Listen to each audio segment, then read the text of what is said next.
గత 10 ఏళ్లుగా ప్రభుత్వ హాస్పిటల్ మొత్తం నిర్లక్ష్యం చేశారు. అప్పుడు ఏమైంది నిజ నిర్ధారణ కమిటీ ఇప్పుడు అది ప్రతిపక్షం రాగానే ఇలా చేస్తున్నారు కూడా వాళ్ళు అంటున్నారు. గత ప్రభుత్వంలో ఏం జరిగింది అనడానికి మనం మాటలు కాదు, ఏదో మనం హేతుబద్ధంగా మాట్లాడాలి, అనవసరంగా అన్సైంటిఫిక్గా మాట్లాడకూడదు ఈ కాంగ్రెస్ పార్టీ వాళ్ళకి. గత ప్రభుత్వంలో 10 ఏళ్లలో ఇప్పుడే నేను మాట్లాడిన మాతా శిశు మరణాలు దేశంలోనే మనం ఇవాళ కేరళ తర్వాత బెస్ట్ రాష్ట్రం ఏదంటే తెలంగాణ రాష్ట్రం. 2014లో ఎక్కడో లాస్ట్లో ఉన్న చివరిన మాతా శిశు మరణాలలో చివరినున్న మన రాష్ట్రాన్ని కేసీఆర్ గారి పాలనలో అప్పుడు ఆ రోజు హరీష్ గారి మంత్రిత్వ శాఖలో మన best maternal mortality, lowest maternal mortality rate, lowest infant mortality rate అంటే మాతా శిశు మరణాలు అత్యధికంగా తగ్గింది ఇక్కడ అంటే తెలంగాణ రాష్ట్రంలో. అదేవిధంగా మీరు చూస్తే మన హాస్పిటల్ బెడ్స్ కానీ ఆ రోజు 17,000 బెడ్స్ ఉంటే మన హాస్పిటల్ గవర్నమెంట్ హాస్పిటల్ బెడ్స్ 34,000 తీసుకెళ్ళినారు. అంతకుముందు కొన్ని వందలలో ఉన్న ఆక్సిజన్ బెడ్స్ని ఆ గత ప్రభుత్వంలో 34,000 ఆక్సిజన్ బెడ్స్ వరకు తీసుకెళ్ళగలిగాం. మన హాస్పిటల్ డెలివరీలు అంతకుముందు ప్రభుత్వంలో 30% ఉంటే మన తెలంగాణ రాష్ట్రం వచ్చిన తర్వాత కేసీఆర్ గారి నాయకత్వంలో 70% డెలివరీలు ప్రభుత్వ ఆసుపత్రిలో జరిగినాయి. ఎందుకు జరిగినాయి ఇవన్నీ అన్న ఆలోచన కూడా చేయాలి. మంచి సిబ్బంది, మంచి స్టాఫ్, మంచి కేసీఆర్ కిట్, మంచి న్యూట్రిషన్, ఇవన్నీ చేయడం వల్ల బ్రహ్మాండంగా ప్రభుత్వ ఆసుపత్రులు ఇంప్రూవ్ అయినాయి. అనవసరంగా క్రిటిసిజం, అనవసరంగా విమర్శ చేయడం కాదు, కొద్దిగా ఆలోచన చేసి హేతుబద్ధంగా విమర్శలు చేయాలి తప్ప ఏదో మనం మాట్లాడితే సరిపోదు. నిజంగా గత ప్రభుత్వంలో బ్రహ్మాండంగా ఇప్పుడు మీరు చూస్తే చిన్న ఉదాహరణ మన హైదరాబాద్ సిటీ తీసుకుందాం. ఒకప్పుడు మాకు చిన్నప్పటి నుంచి తెలిసి కేవలం గాంధీ ఉస్మానియా హాస్పిటల్, ఇప్పుడు అదే హైదరాబాద్ చుట్టూ ఎన్ని టిమ్స్లు అయినా చూడండి మీరు. ఇప్పుడు ఇటు సైడ్ అల్వాల్లో కానీ అటు సైడ్ ఎల్బీ నగర్లో కానీ అన్ని సైడ్స్ ఒక కొత్త టిమ్స్ హాస్పిటల్.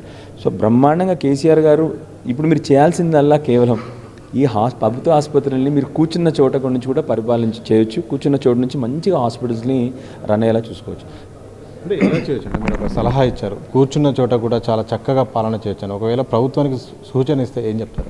ప్రభుత్వానికి చిన్న ఎగ్జాంపుల్ చెప్తున్నాను. గాంధీ ఆసుపత్రి గురించి ఇప్పుడు మనం మాట్లాడుకుంటా ఉన్నాం.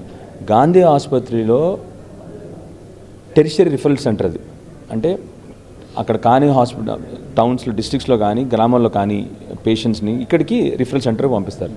ఇక్కడ ఏం కావాలి గాంధీ హాస్పిటల్లో? మంచి సిబ్బంది కావాలి, మంచి ఇన్ఫ్రాస్ట్రక్చర్ కావాలి, మౌలిక వసతులు కావాలి, మందులు కావాలి. ఏం జరుగుతుంది ఇక్కడ? మీరు ఒక్కసారి ఇవాళ గాంధీ హాస్పిటల్కి వెళ్ళి చూడండి, సగం కంటే ఎక్కువ స్టాఫ్ని హాస్పిటల్ నుంచి ట్రాన్స్ఫర్ చేస్తారు. సగం కంటే ఎక్కువ స్టాఫ్ని. స్పెషల్లీ ప్రొఫెసర్ లేరు, ఇప్పుడు అసోసియేట్ ప్రొఫెసర్స్ లేరు, అసిస్టెంట్ ప్రొఫెసర్ లేరు. దీనివల్ల ఏం జరుగుతూ ఉంది? నీకు ఎమర్జెన్సీ కొద్దిగా సిక్ పేషెంట్స్ వస్తారు ఇక్కడికి, మనకు అక్కడ నుండి వచ్చినప్పుడు చూసుకునే వాళ్ళు లేరు కదా. మంచి సీనియర్ కన్సల్టెంట్లు, సీనియర్ ప్రొఫెసర్స్ ఉంటే గాంధీ లాంటి హాస్పిటల్లో, ఎందుకంటే టెరిషరీ కేర్ కాబట్టి అక్కడి నుంచి ఇక్కడ పేషెంట్లు వస్తారు కాబట్టి వాళ్ళకి ఆ కేర్ అవసరం. ఆ డాక్టర్ లేరు ఇప్పుడు, ఉదాహరణకి మెడిసిన్స్ లేవు ఇవాళ. ఇలాంటివన్నీ కూడా బేసిక్ చెప్తాను కదా. బ్రహ్మాండమైన మౌలిక వసతులు కల్పించారు కేసీఆర్ గారు. మీరు చేయాల్సిందల్లా ఇప్పుడు చెప్పినట్టు కేవలం ఏం చేయాలి? ఆడిటింగ్ చేసుకుంటూ ఉండాలి. డాక్టర్లు ఉన్నారా లేదా, మందులు ఉన్నాయా లేదా, పరీక్షలు జరుగుతున్నాయా లేదా, ఇవి బేసిక్ థింగ్స్ కదా. ఇవి కూడా చేయకపోతే ఇంకా మీరు అక్కడ కూర్చుని ఎందుకు? ఇంకొక ప్రాబ్లం ఏంటంటే 10 నెలలు అయింది, ఇప్పటివరకు ముఖ్యమంత్రి గారు ఏ ఒక్క ప్రభుత్వ ఆసుపత్రిని కూడా విజిట్ చేయలేదు.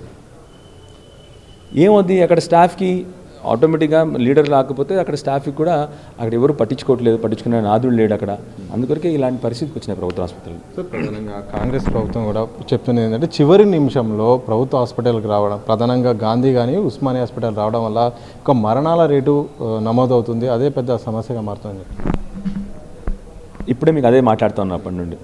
గాంధీ ఉస్మానియాకి ఎప్పుడైనా కూడాను ఎమర్జెన్సీ ఉన్న సిక్ పేషెంట్సే వస్తారు ఇక్కడికి. మిగతా ఇప్పుడు మామూలు డెలివరీ కానీ ప్రెగ్నెన్సీ ఇక్కడికి వస్తారు ఎవరైనా గాంధీ ఉస్మానియాకి రారు కదా, సిక్కున్న వాళ్ళే వస్తారు. దానివల్ల అవుతా ఉంది అంటే అదే మీ మీ మీ మీ మీ ప్రభుత్వానికి ఉన్న చిత్తశుద్ధి తెలిసిపోతూ ఉంది. అందుకొరకే చెప్తా ఉన్నాను, గాంధీ ఉస్మానియా లాంటి హాస్పిటల్స్లో మంచి స్టాఫ్, మంచి మౌలిక వసతులు, మంచి మెడిసిన్స్ ఇవన్నీ కూడా ఉండాలి. ఎందుకంటే ఇక్కడికి వచ్చేదే టెరిషరీ పేషెంట్, అంటే బాగా సిక్కున్న పేషెంట్సే ఇక్కడికి వస్తారు. అంత అవహేళనగా, అంత ఫ్రీగా చనిపోతున్నారు వాళ్ళు లాస్ట్ మూమెంట్లో వస్తున్నారంటే అది తప్పు కదా. అది ఇక్కడికి వచ్చేదే లాస్ట్ మూమెంట్లో వస్తారు, ఫస్ట్ మూమెంట్లో రారు ఎవరు కూడా పేషెంట్లు. ఇంతకుముందు మరి మా ప్రభుత్వంలో గత 10 ఏళ్ళలో జరగలేదు ఎందుకు ఇలాంటి మరణాలు? ఎందుకంటే అప్పుడు మంచి మౌలిక వసతులు ఉన్నాయి, స్టాఫ్ కూడా ఫుల్గా ఉన్నారు, అందుకే ఈ ప్రాబ్లమ్స్ రాలేదు ఆ రోజు.